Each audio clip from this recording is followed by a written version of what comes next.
First step, the harvester comes in. Salvador comes with this Ponce harvester. He comes in, he cuts the trees that need to be removed per prescription. Cuts, the trees get laid down. He then processes them. They get pulled through the harvesting head. It measures the lengths. It turns them into logs, bucks logs out of it. And then when that tree's done, then he walks on top of that to the next tree, and it crushes that material into the soil and reaches out and grabs the next one and continues that process. And the logs will get laid off to the side. That's step one. Step two, Leo will come in with the forwarder. He'll come in, he has the same 32 feet of reach that the harvester has.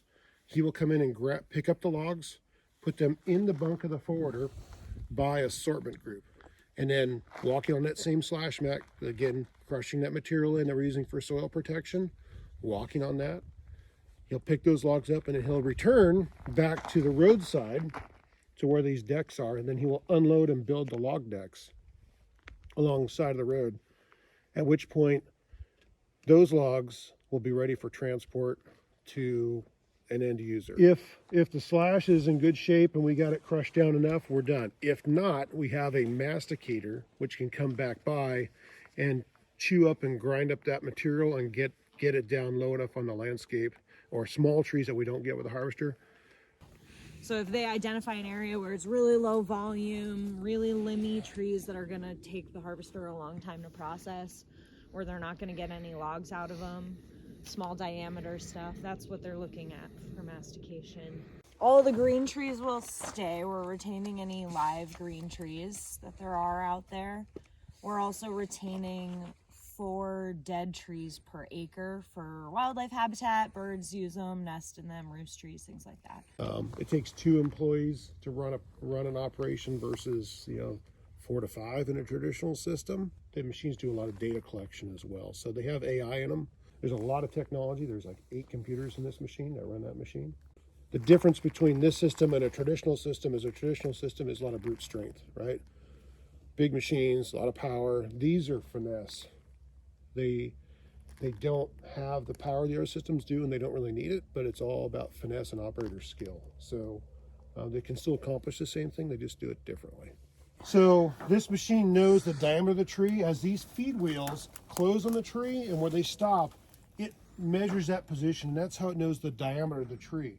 This wheel right here, as it turns, measures the length. So each one of these teeth is 1 centimeter. All these, so that's every time you see one of these, it's taking a diameter. So these 3 wheels pull the tree through the head.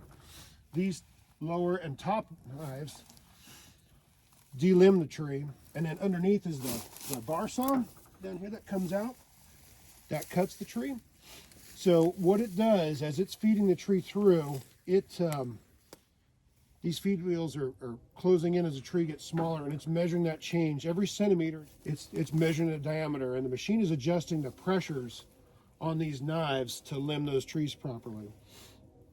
And then as it bucks the tree, it knows the size of the tree and how far out that bar needs to come in order to buck that tree or to cut it. We have some opportunities to play around with different density and different species and see what works. Since we're really planting for the cultural value, the aesthetics, the wildlife habitat, we're not trying to grow trees for the timber industry. We're just trying to get trees on the landscape for all those other benefits. So I think we have a lot more flexibility. It's an opportunity that a lot of national forests don't have, where they're just trying to get trees that they know are going to succeed as fast as possible. I don't know. I think ponderosa pine, I think maybe, with climate change, it would be interesting to try some ponderosa pine from different places to see what does well here. We also kind of need to wait and see what the cedar does. I think if the cedar is going to move in and encroach on these areas, it'll happen within the first few years. Cedar are grabbing any kind of moisture they can and starving the other ones. Are there any tree species that are good at minimizing cedar? No, it obviously does fine under tree cover as well in drier sites that are pine sites. So there's really not. It's just active management. I think there's work to be done here. there's work to be done to like improve and maintain this forest stand to prevent like another large scale fire from coming through. I mean, we're not really in the business of timber production here. I mean, we appreciate the forest for its wildlife habitat, recreational value, cultural value, aesthetics. In the burn area, if we reforest in there, it's not going to look this dense in the future. I mean, we're not seeing natural regeneration in the desirable pine species because we're seeing this cedar understory. So there's not much natural regen except out in the open. You see it on the edges. On the edges of the stands. That's where you see your seedlings and saplings.